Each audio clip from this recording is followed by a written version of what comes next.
This is how I made this using After Effects and Blender. Alright, so first off, I opened After Effects. And the sole aim of opening After Effects is to create 3D tracker camera on the shot I'd be using for my VFX. So, after I added 3D camera tracker to the shot, I had to pick 3 points to work with, and then I created a solid and a camera. So then, I opened up Blender, then made sure my AE2 blend add-on was enabled.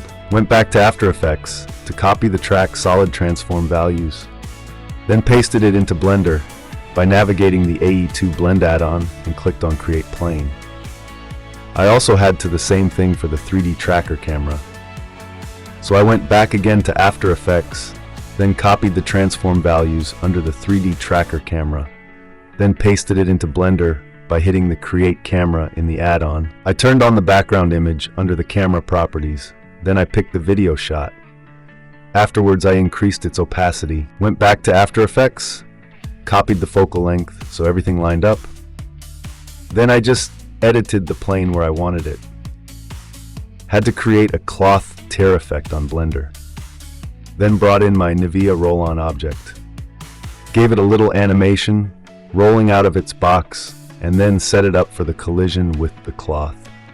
And boom, that's the shot. Then I had to go to the Composite tab to create a compositing effect. I used an alpha over to generate a background and a foreground image. Why? So my render only focuses on the 3D VFX I did. Nothing else. No need to render the whole image, just what matters. Thanks for watching.